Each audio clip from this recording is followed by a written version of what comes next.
And a welcome here to Wake Up Call with Dan Tortora, where sports truly meets that thing called life. We appreciate you being here with us inside of the Great Lakes Honda City Studios. Great Lakes Honda City coming to you on 7140 Henry Clay Boulevard in Liverpool, New York for sales and service. They're open Monday through Saturday.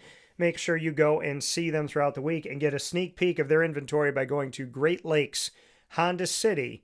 We're with you up and down the East Coast, the Midwest, the West Coast, and all around the globe on YouTube.com and Facebook.com, both /WakeUpCallDT, and on WakeUpCallDT.podbean.com. And we are here tonight for the college football playoff unveiling of their second rankings of the 2025-26 season. So I am so happy to be here with you, and I can't thank you enough for connecting with us here where sports meets that thing called life. Once again, Wake Up Call with Dan Tortora here for you as the College Football Playoff Committee releases their second rankings of the 2025-26 season. This is happening instantaneously. There's some of you that have YouTube TV, so you can't watch ESPN right now, and I'm here for you. I got your back, and we're going to do this together. So the College Football Playoff rankings getting released right now as we speak. And Wake Up Call with Dan Tortora came to you today on a very special broadcast here on Veterans Day to make sure that you have the college football playoff rankings right here with you. So happy to be with you, happy to be hanging out where sports truly meets that thing called life. And make sure that you subscribe to all of the wonderful things that we get to do, of course, on youtube.com /WakeUpCallDT. Make sure you subscribe. And you can also subscribe to Wake Up Call with Dan Tortora and follow us by going to any one of our outlets, Amazon Music, Audible, iHeartRadio, iTunes, and Apple Podcasts, Player FM, Podbean, Podchaser.com, Podvine, Spotify, TuneIn, and YouTube. All you have to do is search Wake Up Call with Dan Tortora, or one word, Wake Up Call DT. Once again, we are here for the College Football Playoff ranking unveiling broadcast here on Wake Up Call with Dan Tortora, letting you know where the committee has their teams as we look at the top 25 of the College Football Playoff Committee's rankings here in their second rankings of the 2025-26 season. So we thank you for being with us. And like I said, I know that there's a lot of people out there that have YouTube TV, and they're currently in a feud with ESPN, with Disney, and so that has to do with ESPN, so you're not able to see this. I am here for you to make sure that you get your college football playoff rankings as they come in. So happy to welcome in new people as welcome in people that have been with us throughout the years. Many thanks for all of that. So the rankings are coming up here, and I'm going to do them in fives. We'll be going 25 to 21, 20 to 16, 15 to 11, 10 to 6, and then 5 to 1. We'll be doing the same way that the College Football Playoff Committee releases everything. We'll be doing that as well. So thank you for being with us. Of course, our regular set time for Wake Up Call with Dan Tortora is Monday through Friday from 9 a.m. to 11 a.m. Eastern Time on youtube.com and facebook.com, both /WakeUpCallDT, and on WakeUpCallDT.podbean.com. So however you're connected with the show up and down the East Coast, the Midwest, and the West Coast, we thank you for tuning in to Wake Up Call with Dan Tortora, and a happy Veterans Day to all of the wonderful veterans that are in heaven, as well as those on earth, and those that will serve or are serving right now that will one day become proud veterans as well. I want to give a special shout out to my Pop Miller, my Papa Cavino, as well as my great Uncle Bucky, my great Uncle Vincent, my great Uncle Pat, and my great Uncle Carmen for serving in the Air Force as well as the Army and the Navy. Thank you for all that you did in World War II and beyond to make sure that this country is protected and that the world has someone protecting them as well, because as I tell people all the time, freedom is given to us by God, taken away by man, and we need to truly pay attention to the fact that freedom is something that is for every single one of us. Unfortunately, it gets taken away sometimes. So let's get into the rankings, and my prayers and my thanks to you all once again, and happy to celebrate you here on the wonderful wonderful Veterans Day and beyond. So let's get into the college football playoff rankings and where the college football playoff committee is putting their teams. So happy to be here with you and happy to have that conversation here as the college football playoff rankings coming out here on Wake Up Call with Dan Tortora. Proud to share these with you. So like I said, we're going to be going from 25 all the way to 1, and we're going to go in reverse order as they come through. So looking forward to doing this with you as the college football playoff committee is putting their rankings out here. Now, college football playoff, as you know, a 12-team playoff, and last season as they did it, I think it was great. I had the opportunity to be there for every single round, and I truly had the opportunity of enjoying it. So the number 25th team that we're going to put here is a team that has found their way into the rankings. They were in the AP coaches poll world, and now here they are back. So Cincinnati, once again, we find them here in the rankings. They did make it to one college football playoff, and they did that when it was a 4-team playoff, and I had the opportunity to speak with Nick Saban about them, and he told me that that team absolutely deserved to be there. Number 24, another school that I think deserves to be in the conversation. That's from the American, and that is South Florida, making it into the rankings. Number 23, I don't agree with this one, but we'll talk about it. Tennessee is number 23 in these rankings. So once again, Cincinnati 25, Cincinnati being from the Big 12, South Florida from the American. This is the first time that a team outside of the Power Four, the ACC, the SEC, the Big 10, and the Big 12, have been ranked in the college football playoff rankings this season, with South Florida coming in last week. We saw that the committee was going to make Memphis their 12th team, but they did not even rank Memphis. Number 22 is Pitt. So we have a representation from the Big 12 in Cincinnati, the American with South Florida, the SEC with Tennessee, and the ACC with Pitt. And the number 21 team that we will see here is Iowa. The Iowa Hawkeyes making it at number 21. So take a look at the college football playoff rankings for the 2025-26 season. These are the second rankings of the 2025-26 season.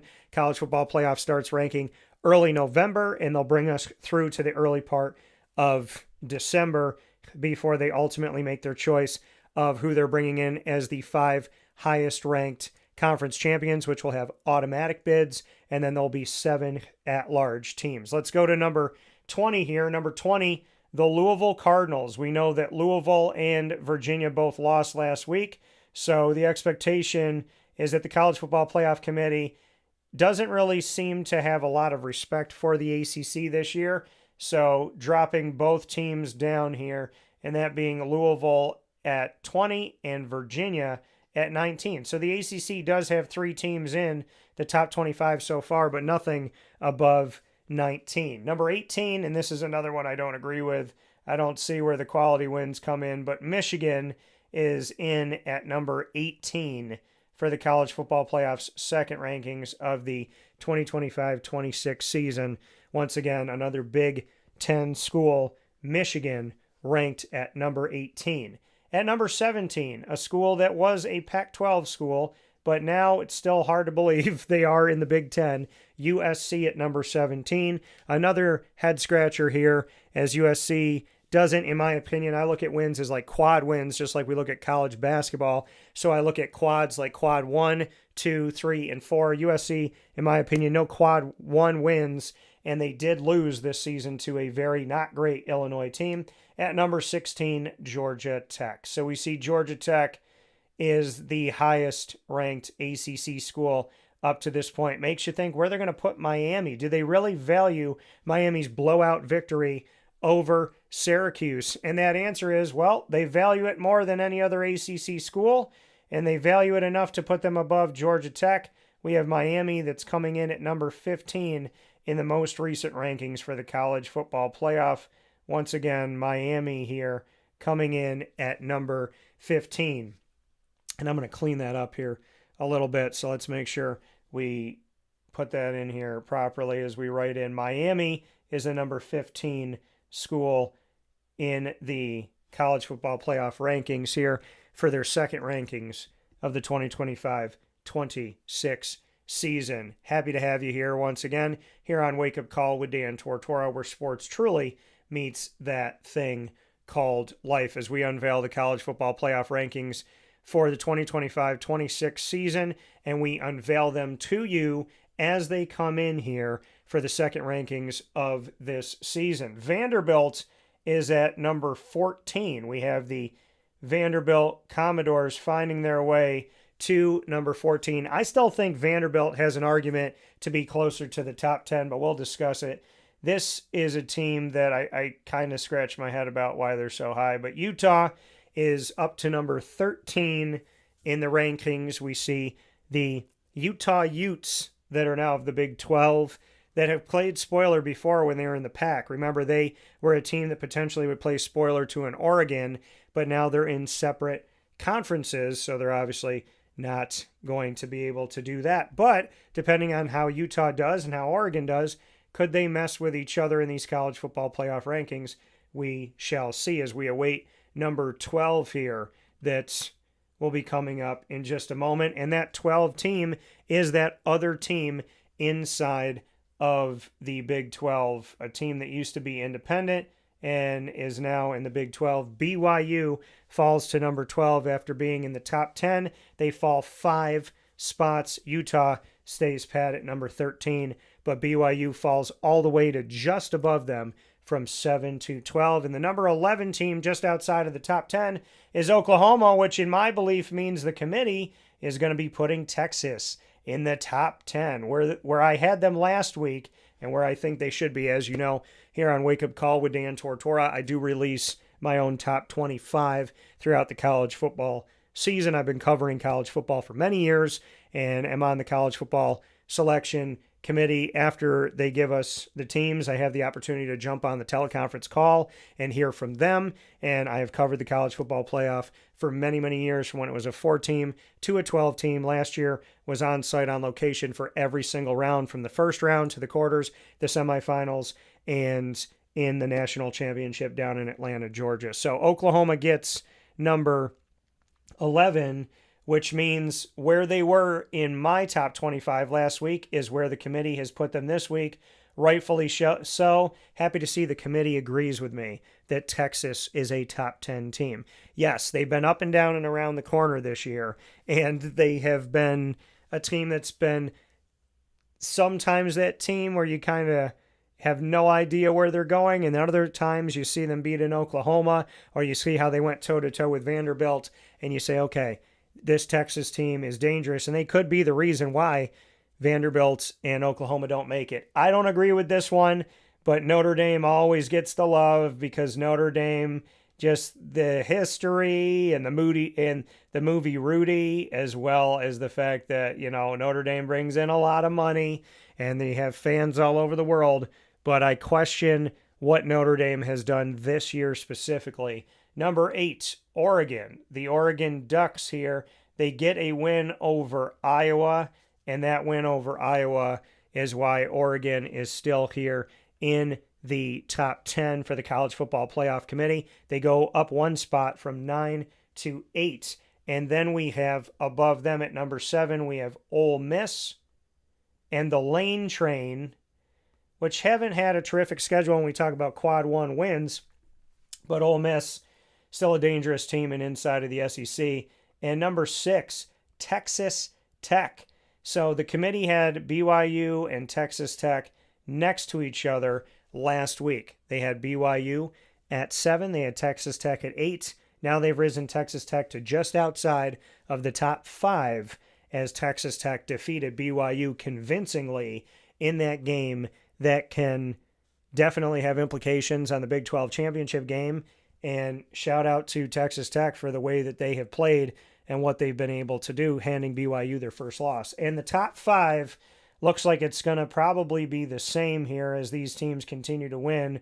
The Georgia Bulldogs, pardon me, who only have 1 loss this season, but their loss is to Alabama, which is the team that is above them, as they should be. Same record, only loss that Georgia has to the Tide. And Texas A&M, I think they have somewhat of an argument here. They've played an easier SEC schedule than some other schools, definitely easier than Alabama. But Texas A&M may be a little bit of an argument to be higher than 3, but right now they are 3, and I would imagine that 2 and 1 are going to remain unchanged. I think Indiana had an argument last week, but as great as that catch was in the back of the end zone, to get those toes down with 1 foot to win the game, I look at it and say to myself, Penn State had no wins in the Big Ten coming into that game against Indiana, and having no wins in the Big Ten, they barely lose by 3 after firing their head coach and losing their starting quarterback. So to me, that's not a great looking win for Indiana, but they get it, and the committee does keep things the same here as they put Indiana at number 2, and they put Ohio State at number 1 in the country. So that's what it looks like here, folks, as we take a look back at the top 25 from last week. Ohio State, Indiana, Texas A&M, Alabama, and Georgia remain unchanged. So let's go back through it here and talk about what has changed. Well, last week at 25, we had Tennessee. This week, they move up 2 spots to 23. Cincinnati wasn't in the college football playoff rankings, and now they're in those college football playoff rankings at 25. We look to Pittsburgh, who was number 24 last week in the college football playoff rankings. They rose 2 spots to 22. Washington, who is 23, has been dropped, and Tennessee put in that place. South Florida comes in for the first time at number 24. So again, Cincinnati coming in for the first time this year in the college football playoff rankings at 25. South Florida coming in for the first time for the CFP rankings this year at 24. Tennessee moves from 25 to 23. Pitt moves from 24 to 22. Iowa moves down after losing to Oregon in a very close game. They only move down 1 spot, and I agree with this. I think now the AP didn't want to rank Iowa this year, and they ranked other teams like Illinois, so I question why rank in Illinois and not rank Iowa. Obviously, Iowa's been the better team, and the 2 quality wins that Indiana has, that's right, I don't consider Penn State a quality win when they're 0-for in the Big Ten. How can you consider beating Penn State a quality win when they haven't won a single game in conference play? That's ridiculous. That's like saying beating Rutgers is a quality win in the Big Ten right now. So I think, the 2 quality wins for Indiana being at Oregon and at Iowa, those wins still look good here, as Oregon is a quad 1, and I would say Iowa's a quad 2 win for Indiana, and Iowa only going from 20 to 21. I'm totally okay with that because I think that Iowa should have been in the rankings earlier on this season. What I don't agree with is that last week we had Michigan at 21, and now we have Michigan at 18. I wonder why Michigan's in there at all. Taking a look at Michigan, they beat unranked New Mexico. They lost by double digits on the road to ranked Oklahoma. They beat an unranked Central Michigan, beat an unranked Nebraska on the road barely by 3, beat an unranked Wisconsin, lost to USC in a blowout by 18 points on the road when USC was not ranked. They beat Washington unranked. They won at Michigan State unranked, and they barely beat Purdue, who's 0-7 in the Big Ten and 2-8 overall. They beat them 21-16 by simply 1 possession. How in the hell does that make Michigan 25, let alone 18? I do not agree. And that's because the facts show that Michigan has no place in this top 25 other than the fact that they're named Michigan and they're in the Big Ten, and the Big Ten gets preference over other conferences, and that's just a fact. I'm not saying that I agree with it. It's just what happens. Now, Louisville was 15 last week. They fall down to 20. They fall 5 spots. Let's address Louisville here. Louisville beat Eastern Kentucky, James Madison, and Bowling Green, all unranked. At Pitt at the time, who's unranked, but Pitt's gotten better, so that win means more now, which they won by 7 on the road. They lost to Virginia by 3, and then they beat Miami by 3. They handed Miami their first loss of the season. They did that on the road at Miami, so that's a huge win for them. They beat Boston College, who's unranked, beat Virginia Tech on the road, unranked, but they just lost to Cal. Now, Cal's not having a bad season. They're bowl eligible. They're 6-4, 3-3. They're better than Penn State when it comes to how they've played in the conference. But, Cal at least has 3 wins in the conference. Penn State has 0 in their conference. And we take a look at that loss to Cal, though, and with Cal not being ranked, that 29-26 close loss. But what happened to a quality loss for schools? Oh, wait, that only happens for the Big Ten and the SEC and Notre Dame. So Louisville gets punished by this 3-point loss to Cal, falling 5 spots as the ACC continues to be disrespected by the College Football Playoff Committee last year and this year. Let's take a look at Virginia. Virginia is 19th, which means that Virginia, who also lost this past week, and keep in mind that Louisville only has 1 loss this season. 2 losses this season. They're 7-2 because that loss this past week ends up being their second. So Louisville does have 2 losses this season. We'll take a look at Virginia. It was 14th. Virginia was 8-1 going into this past week. They're now 8-2, and they went from 14 all the way down to 19. It seems like Virginia and Louisville are a package deal. The committee is going to raise them and lower them together if they continue to win and lose in the same weeks. So as we take a look at this and take a look at Virginia, Virginia has a win over Coastal, who was unranked, and then they lost on the road to NC State, and obviously that's not a good loss because NC State has not been ranked. Now, granted, NC State handed Georgia Tech their only loss of the season, so there is some value and some, something to NC State, but they lost to them 35-31. Again, they don't get what Notre Dame and the Big Ten and the SEC get, which is called a quality loss. And why would I consider NC State a quality loss? Because NC State's the only team that beat Georgia Tech this season. So Georgia Tech, obviously, we'll talk about them in just a little bit here. But for Virginia, you beat Coastal, who's unranked. You lose to NC State 35-31, who's unranked. You beat William & Mary and Stanford, who are unranked. You beat Florida State when they're 8th in the country, but that win doesn't have the same value as it used to because Florida State is not who they were. And that's something that you have to pay attention to. And that's something that you have to take into account here.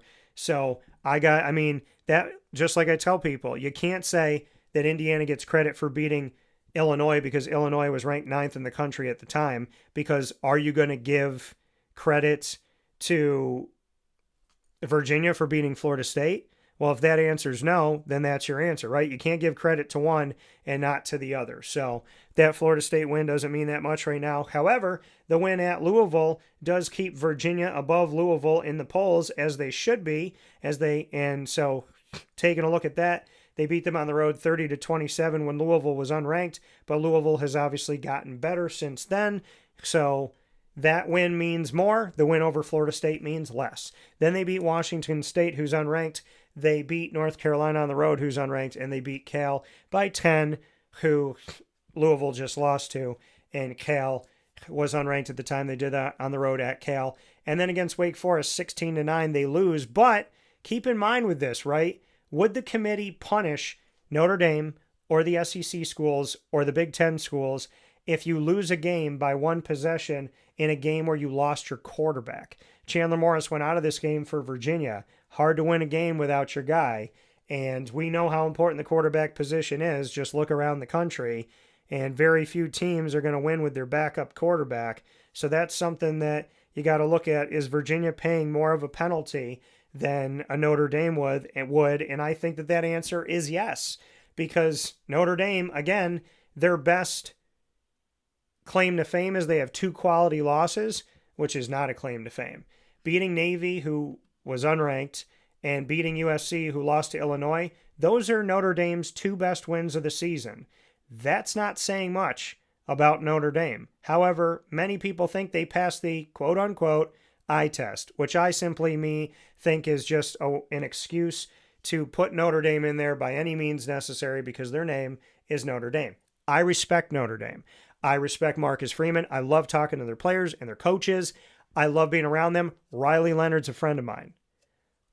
I'm strictly talking about rankings, and I strictly don't know what has been done on the field that warrants Notre Dame being a top 10 team. But we'll get into it. So, Virginia drops 5 spots for losing without their starting quarterback by 1 possession. Michigan, and you say, well, Dan, they lost. Okay, Notre Dame lost to Texas A&M and Miami too. And that was by 1 possession, right? A point, 3 points. Well, Virginia lost by 7 points. And did Notre Dame lose their quarterback in those games? No, Virginia did. So something to look at here. It's not like Chandler Morris was playing until the final whistle and they still lost the game. Michigan, we already talked about. They're at 18. Michigan rose up the polls.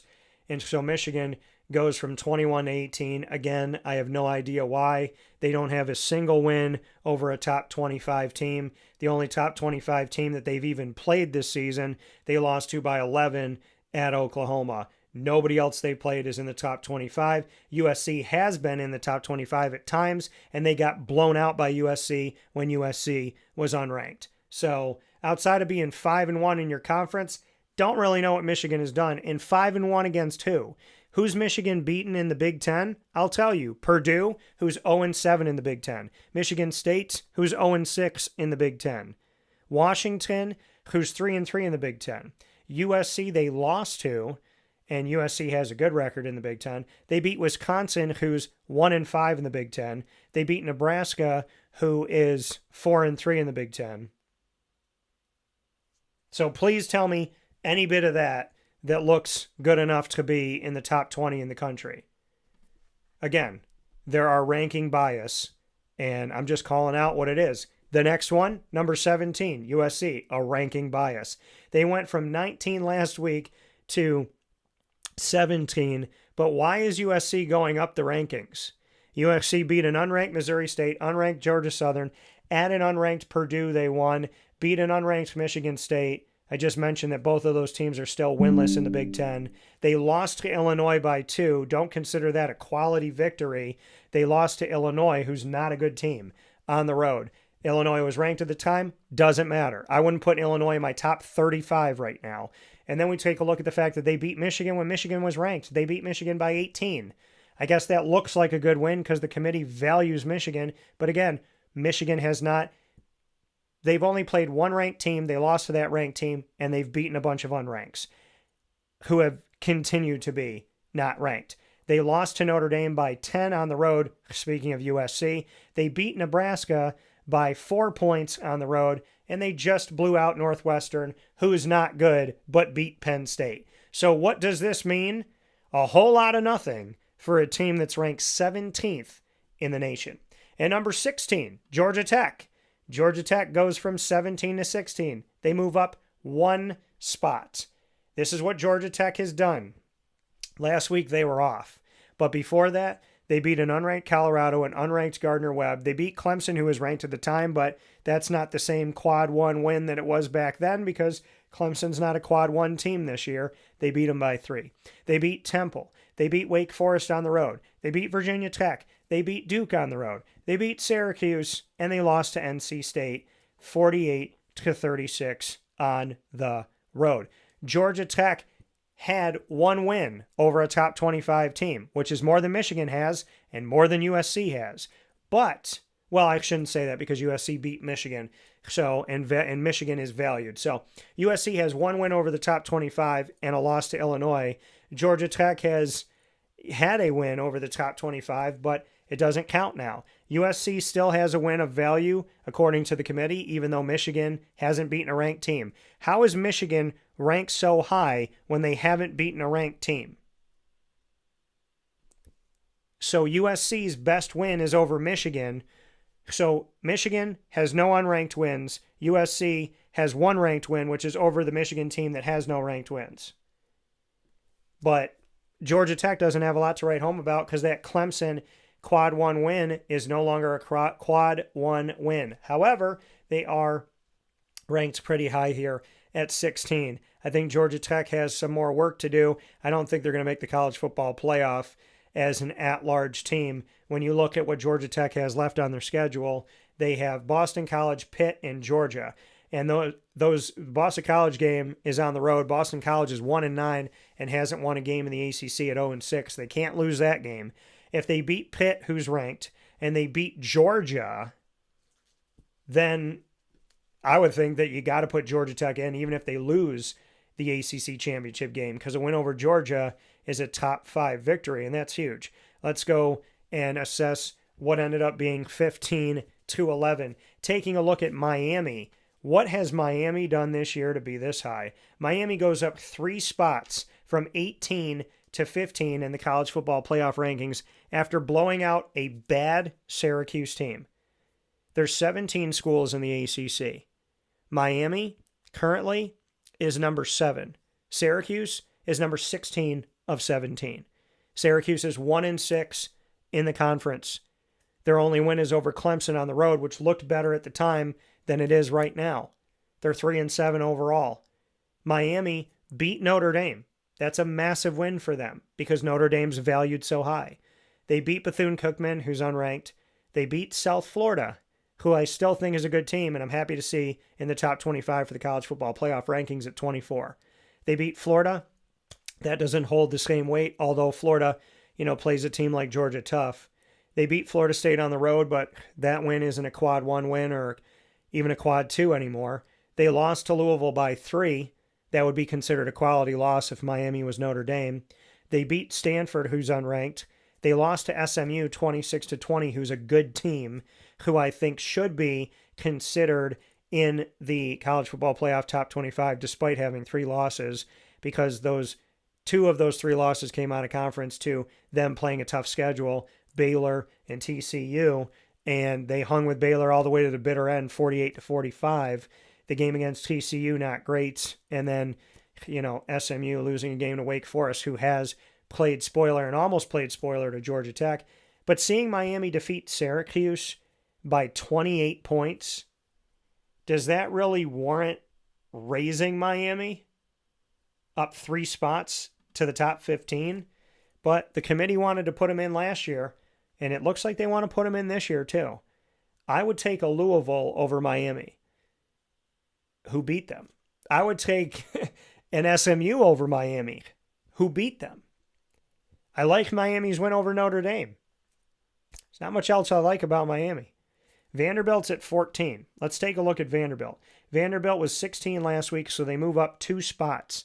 The Vanderbilt Commodores beat Charleston Southern, beat Virginia Tech on the road, unranked.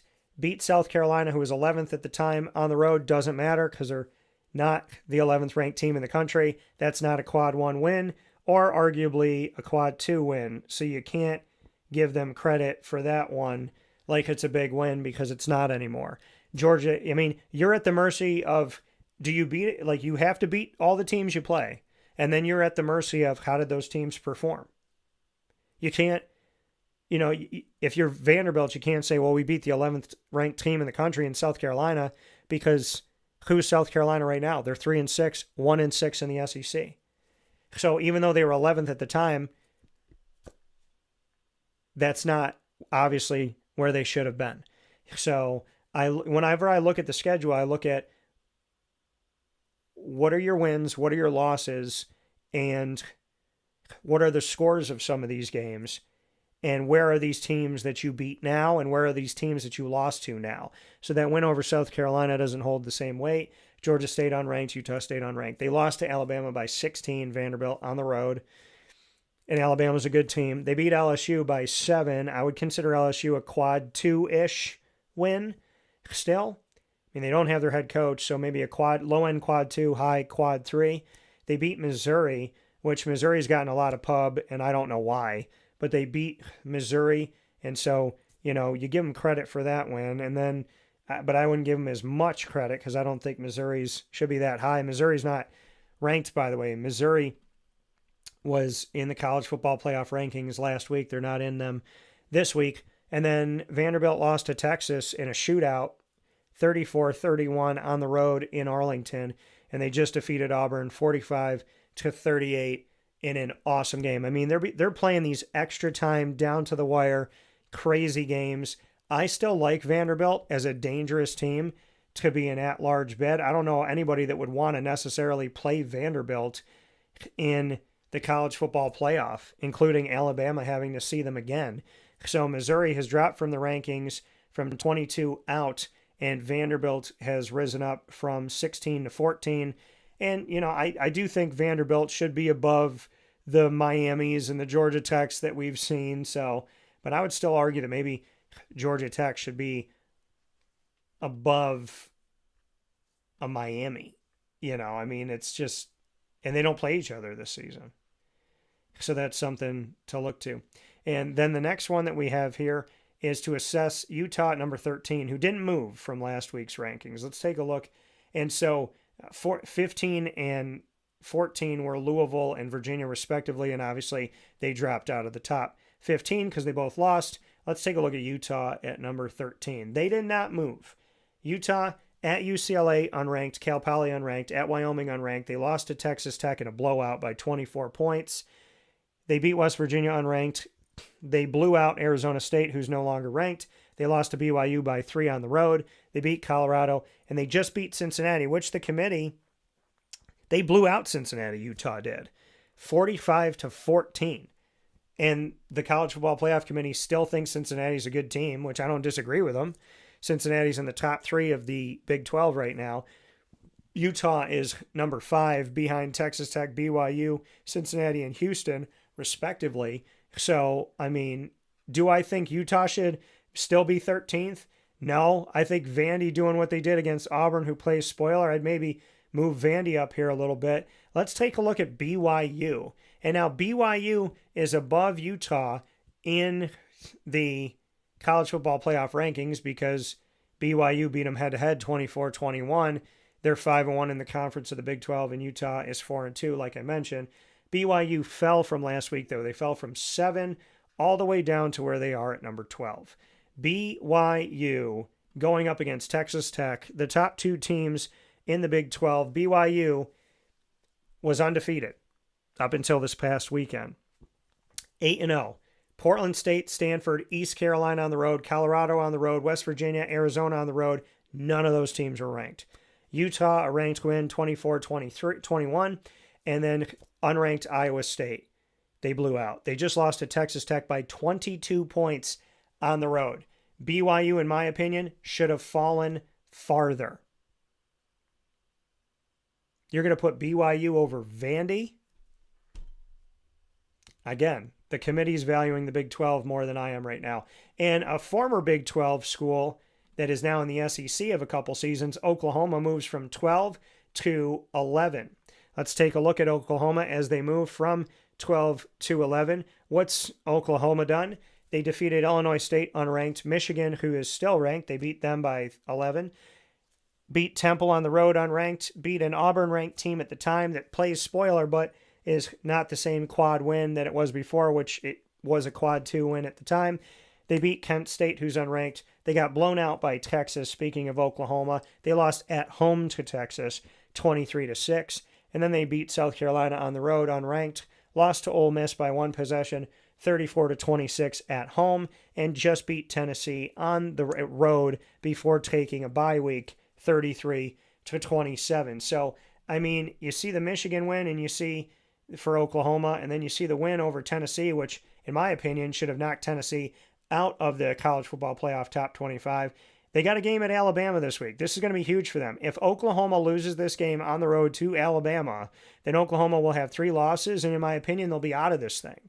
But right now, Oklahoma is scratching the surface of the top 10, and the team above them is the team that beat them, that being the Texas Longhorns. Texas Longhorns, with that 23-6 victory on the road in Oklahoma, moves Texas from number 11 last week to number 10 this week. I had them at 10 last week in my rankings.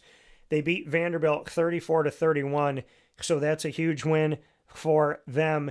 They lost to Ohio State in the first week of the season when they came in preseason number 1. They lost on the road to Ohio State 14-7 in a very close game. That would be considered a quality loss, and that's what the SEC gets and the Big Ten gets and Notre Dame gets, as we mentioned before. San Jose State, as well as UTEP, Sam Houston, and Florida, all those games unranked teams. They lost to Florida, speaking of Texas, 29-21. Then they bounced back and beat Oklahoma at home. And pardon me, they Oklahoma played on the road. Texas played in Arlington. I just said it was in Oklahoma. I don't know why I said that. So 23-6. They beat Kentucky on the road unranked, barely 16-13. Kentucky likes to be a spoiler, just like Auburn. They beat Mississippi State on the road 45-38, and they beat Vanderbilt by 3, 34-31. I think Texas is a dangerous team, but they're dangerously close to losing these games. And if they lose one more game, Texas will probably find their way out of the college football playoff, even though they're number 10 right now. Now let's talk about number 9 Notre Dame and what they haven't done this season. So Notre Dame currently, they were 10th last week. They're 9 right now. They started the season losing to Miami on the road by 3. Then they lost to Texas A&M at home by 1.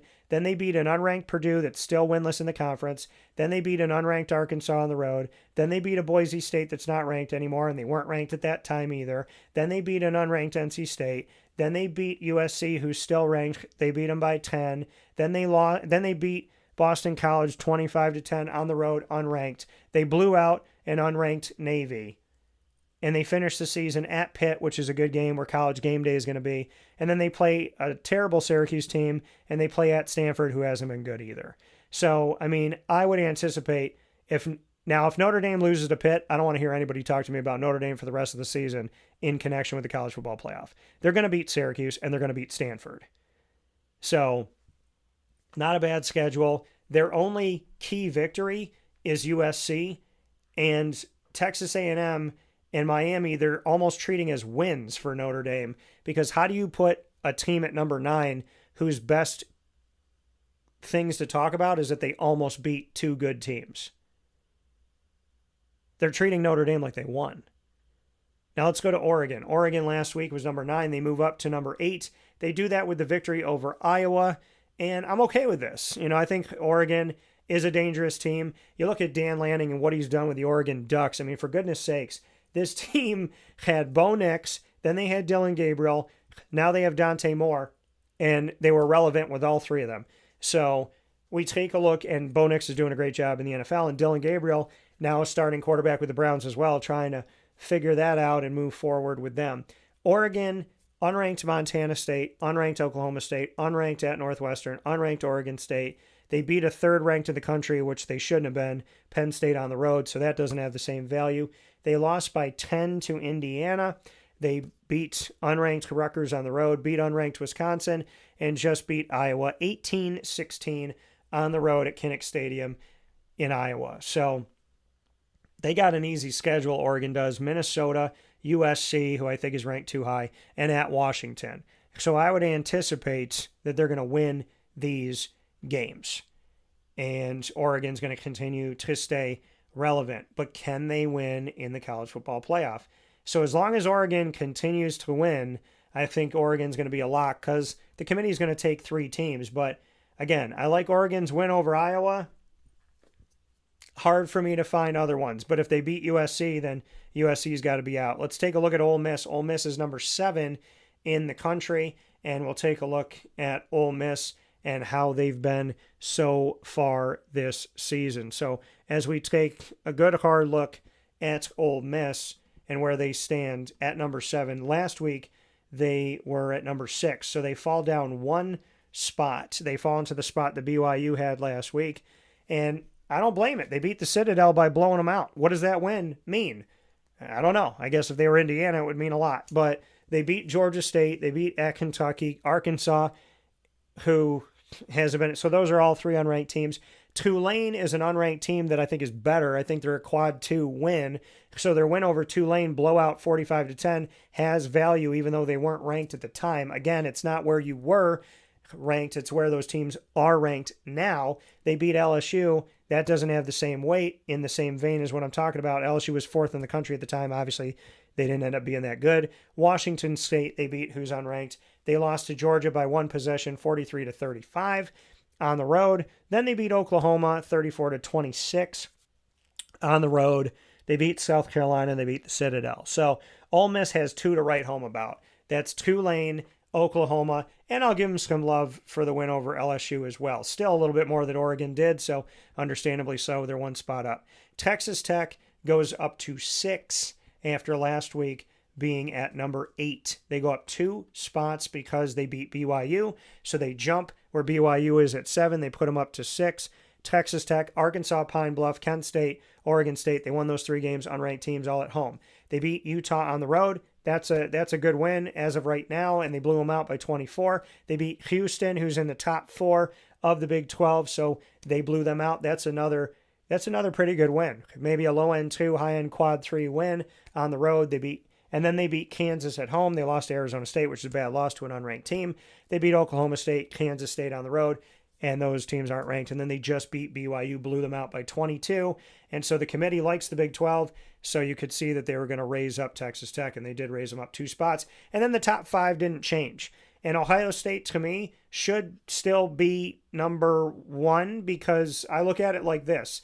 They're going to give Ohio State every single year because they're named Ohio State and they're in the Big Ten. They could play a crap schedule against a bunch of unranked teams, and as long as they go undefeated, or they maybe lose 1 game and play in the Big Ten championship, they're going to be in the top 5, if not the top 2 or the top 3. So they beat Texas, who's gotten better this year, and then they beat Grambling, Ohio, Washington on the road, Minnesota, at Illinois, who's not ranked anymore, at Wisconsin, Penn State, at Purdue. None of those are ranked teams anymore. So, and then they're going to play UCLA, blah, Rutgers, yawn, and then they're playing at Michigan. So, I mean, Ohio State's number 1 right now because they have 1 quad 1 win over Texas. It's a good win, but I mean, what has Ohio State really done when you look at the rest of their schedule? And I know some people might freak out when you're listening and hearing me say, how dare you speak about the glorious Ohio State that way? But outside of your Texas win, tell me another big-time win that you have. And don't tell me Penn State, who's 0-6 in the conference and probably not going to be bowl eligible this year. Let's take a look at Indiana. Indiana, Old Dominion, Kennesaw State, Indiana State, who's an FCS school, beat them all unranked. Illinois was 9th in the country. That's a quad 3 win right now. Illinois, they beat them by 53. Beat Iowa on the road. That's a good win. They're better than they were getting credit for at the time. Oregon on the road. That's a good win. And then Michigan State, UCLA, at Maryland, at Penn State. They win with, a heave late in the game that their wide receiver comes down with. So I give them credit for catching the ball. But Indiana barely beating Penn State kind of put me in a situation where I was thinking maybe the committee should put Texas A&M at number 2 and not Indiana, but Texas A&M stays at 3. Texas A&M just beat Missouri and knocked them out of the top 25. They also beat LSU, so I'll call them 2 quad 2 wins, and they beat Notre Dame, which is a quad 1 win. So I think Texas A&M has more of an argument. I like Ohio State's win over Texas, but I think I like Texas A&M a little bit more for what they have done overall. And we look at the rest of their schedule. They're going to play Texas on the road. They might knock Texas out of this thing, or they might take their first loss, speaking of Texas A&M. And then Alabama and Georgia. This makes sense, right? They both won. But Alabama, if they didn't have that one pesky loss to Florida State on the road in a blowout, or, well, a 2-possession loss by 14, we'd be talking about different things here. They beat Louisiana Monroe, who's unranked. They beat Wisconsin, who's unranked. Then they beat Georgia on the road, who's a top 5 team, and they were top 5 at the time as well. So they were they were a team that was good back then, and they're good now. They beat them on the road by 3. They beat Vanderbilt, who's still a really good team. They beat Missouri on the road. They beat Tennessee, who's still in the top 25 rankings, although I don't necessarily agree with it. They beat South Carolina on the road, and they beat LSU. So LSU's a quad 2 win. Tennessee's a quad 2 win. Missouri's a quad 2 win. Vandy's a quad 1, and Georgia's a quad 1. If they didn't have that loss to Florida State, there is no question where Alabama would be residing right now. And then we look at Georgia, and Georgia has 1 loss. It's to Alabama. That's why they're behind them. They beat Tennessee on the road. They started off the season unranked win over Marshall, unranked win over Austin Peay, so those have no value. Then they beat Tennessee, no value in the quad 1 or 2 or maybe even quad 3. Then they beat Tennessee on the road, that's a quad 2 win. They lost to Alabama by 3.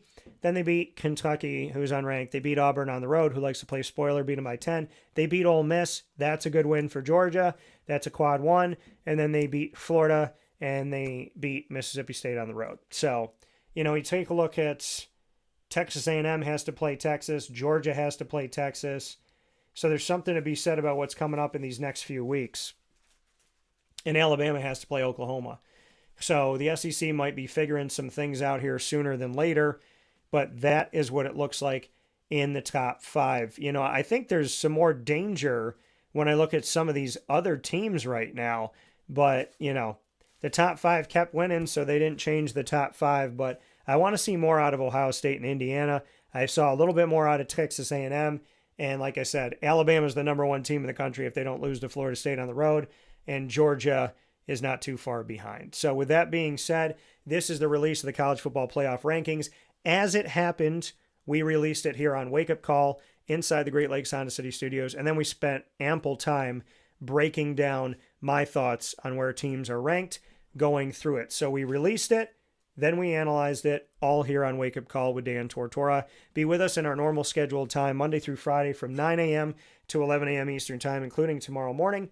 YouTube.com and Facebook.com, both /WakeUpCallDT, and on WakeUpCallDT.podbean.com. Once the shows go live, they hop into the archive, and you'll find them on Amazon Music, Audible, iHeartRadio, and iTunes Podcasts as well. iTunes and Apple Podcasts, I should say. Player FM, Podbean, Podchaser.com, Podvine, Spotify, TuneIn, and YouTube. Search Wake Up Call with Dan Tortora, or one word, Wake Up Call DT. Many thanks to all of our Central and Upstate New York partners, Great Lakes Honda City, Carvel DeWitt, the Wildcat Sports Pub, GG Cards and Brakes, Myers Creek, 2 locations in Syracuse Inner Harbor and out in Cazenovia in the countryside, and then Chick-fil-A Cicero, Avicoli's, Canine Camp Dog Daycare, Mother's Cupboard, Game Point Sports Complex, Ma and Pa's, the snack capital of the world, Pizza Man, Canine Campground Dog Boarding, Chick-fil-A, DeWitt, Bryan's Landing, Avicoli's, and we are the exclusive multimedia marketing partner of your Onondaga Community College Lasers, Bryan and Stratton College Bobcats of Syracuse, and Binghamton University Bearcats. You can find all of our content with each of these schools by going to youtube.com /WakeUpCallDT. Click subscribe, hit the notification bell, find the OCC playlist, the BSC Syracuse playlist, and the Binghamton playlist, and of course you could find them all on WakeUpCallDT.com's homepage and underneath the exclusive partners tab. For more information, for the Bearcats, go to BinghamtonBearcats.com. For the Bobcats, go to Syracuse.bscbobcats.com, and for the Lasers, go to OnondagaLasers.com. As always, here on Wake Up Call with Dan Tortora, we say, God bless, no stress, do your best. We'll talk soon. Stay safe.